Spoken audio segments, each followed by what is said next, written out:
If the new energy technologies were to be set free worldwide, the change would be profound. It would affect everybody.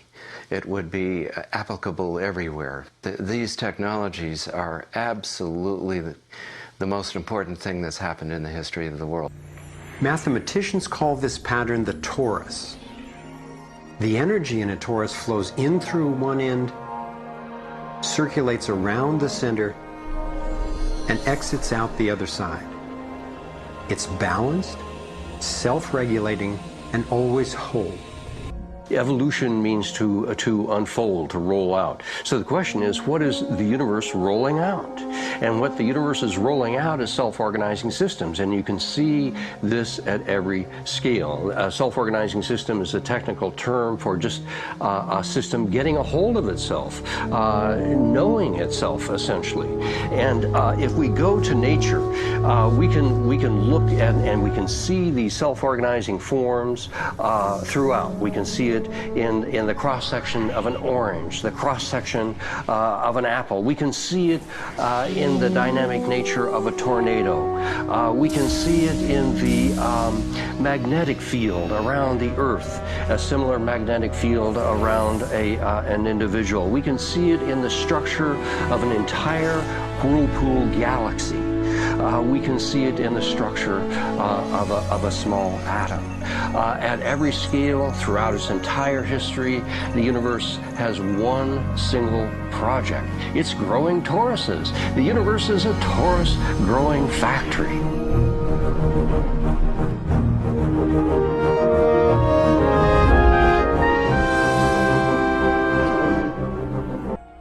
The torus is like the breath of the universe. It's the form that the flow of energy takes at every scale of existence. But there's also an underlying structure in how the flow fits together, sort of like a skeleton. It's called the vector equilibrium, a term coined by one of the 20th century's greatest thinkers, Buckminster Fuller. Inspired by Fuller's visionary work, I spent decades researching the dynamics of the vector equilibrium and the torus. I became so excited by the potential of the toroidal energy form. Some of the scientists at the symposium showed me how the torus has been encoded by different cultures for millennia. Apparently, ancient cultures had embedded this code in the most enduring forms then possible, in stories, in icons, in alphabets, and buildings. Here we are at one of the world's oldest sacred sites, the Osirian Temple at Abydos, Egypt. Very little writing is found in the Osirian Temple. However, there is one very significant piece of information in that temple. It is a very faint but clear and precise drawing. It's not etched into the rock, it's not carved, it's burnt into the atomic structure of the rock in some extraordinary way. Nassim has decoded the Osirian symbol in 3 dimensions. Since our world is not two-dimensional, it makes sense that codes relaying information about our world also wouldn't be limited to flat designs. His 3-dimensional version of the Osirian symbol starts with the vector equilibrium, a perfectly balanced force field with 12 equal energy lines radiating out. They stabilize its center like the 12 spokes of a wheel. The primary pattern of balanced energy flow around this structure is the torus.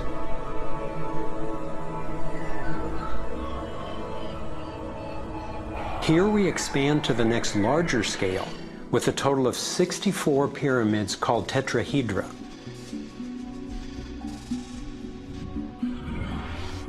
If we then put spheres in representing the toroidal energy field surrounding each of the pyramids, and then we drop away the pyramids, we end up with a matrix that is, amazingly, an exact overlay for the Osirian icon, a 3-dimensional model of the same pattern that was burned into the rock wall of the Egyptian temple thousands of years ago. Now we travel across continents, from Egypt to China, where the same geometry appears at another sacred site built in 1420. Then you go to the Forbidden City, where the sun gods reside, and where you find at the entrance the Fu Dogs, the guardians of the knowledge. They guard the knowledge under their paw. The same geometry of 64 energy units is encoded again. I started wondering, is it just a coincidence that the exact same design appears in significant places on two different continents? But then Nassim showed me that this geometry of 64 is encoded time and again in cultures across the centuries and from all over the world. The Hebrew Kabbalistic tree of life creates the same structure we just saw, with the vector equilibrium again embedded at every level. The ancient Chinese system of wisdom called the I Ching is based on 64 hexagrams, symbols with 6 lines in a set, some continuous, some broken. These can be put together as the 6 edges of a tetrahedron, and together would form the 64 tetrahedron crystal.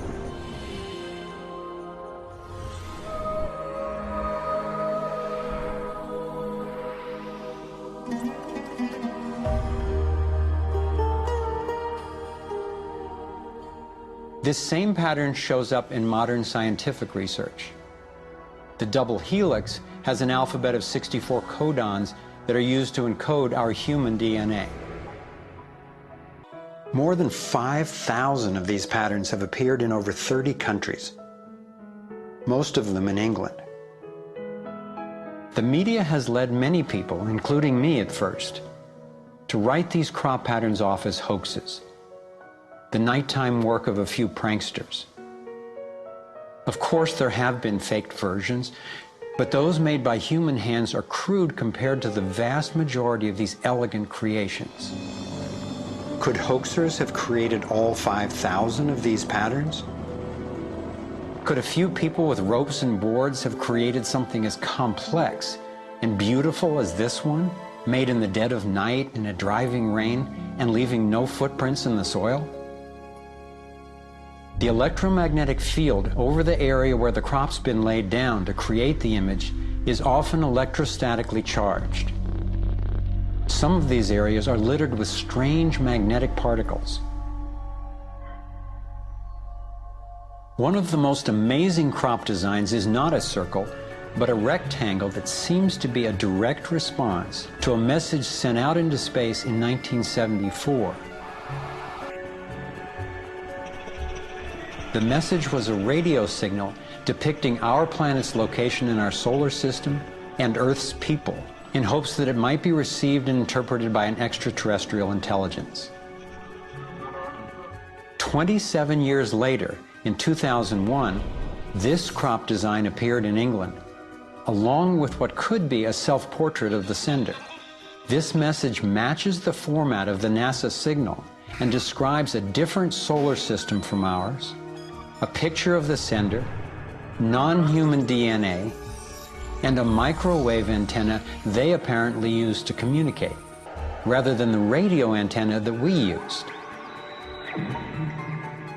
The antenna symbol had appeared a year earlier in exactly the same field, right next to a working radio wave antenna, like the one NASA used to send out the original signal.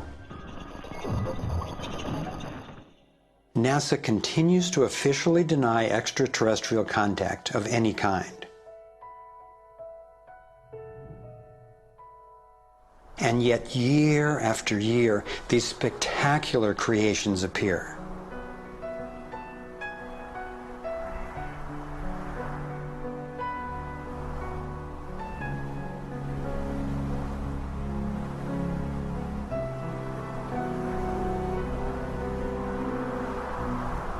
So what might these remarkable designs mean? Here are some two-dimensional versions that seem to be revealing the torus in 3D.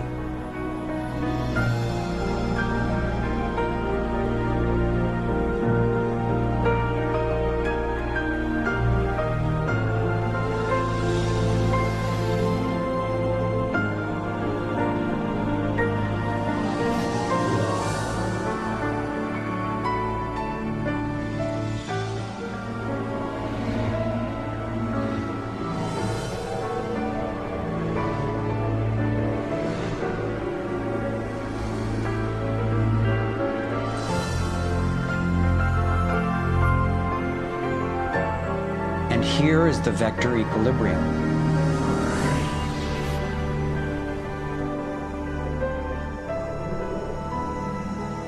And the related pattern of 64 that we saw encoded in the arts of so many ancient cultures.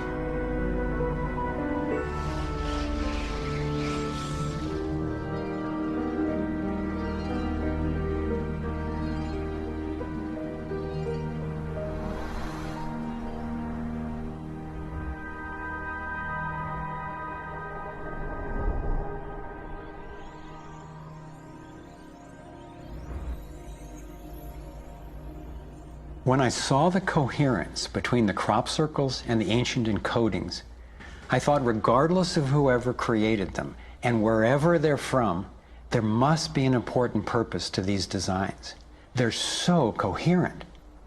I've come to believe that the pattern of the torus and the vector equilibrium, especially in the form of the 64 tetrahedron crystal, is showing us how energy works in the universe so that we can learn to align with it. Nikola Tesla believed he had tapped into what he called radiant energy. Many scientists believe he was accessing what's now called free energy. But before Tesla could finish the project, his financier, banker J.P. Morgan, who had a monopoly on the copper used for electrical lines, recognized how Tesla's invention could transmit electricity without wires. He then shut down Tesla's funding. Tesla's lab was burned down and he was ostracized, all for trying to implement his vision of unlimited energy for everyone. Trombley built a dynamo, a direct current generator that accessed electrical power right out of the air. We were trying to demonstrate that by mimicking the magnetic field of a planet and rotating this device, we could actually create a dynamo that would work. And in fact, it did work, and it does work. So when we contemplate nature, when we contemplate Jupiter, or we contemplate a dynamo like the Earth rotating in space, we're basically talking about a magnet which is rotating in space. And the lines of flux of the magnet are pouring down and through in this toroidal pattern of the magnetic field. It's also expanding and contracting. It's breathing. It's taking in the energy of space literally and transforming it. Right here in this toroid, we have enough energy to transform the entire Earth. And that's not just a theoretical statement, it's literally true. To contemplate the implications of this means that every single place on Earth suddenly has power. Every single person on Earth suddenly has power. We have universal abundance. Inventor John Bedini began working with Tesla's theories of radiant energy decades ago and has produced an assortment of battery charging devices that generate more energy than it takes to run them.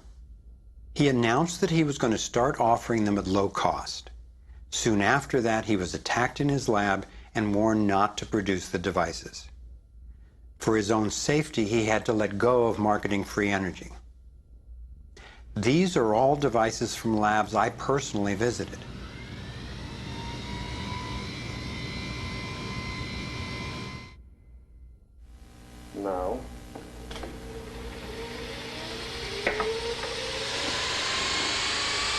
Now, the quality of this footage is obviously poor, and I'm not expecting this to convince you. My point is that being there with these inventors, accompanied by experts, and seeing these new energy devices in operation convinced me that the technology is real.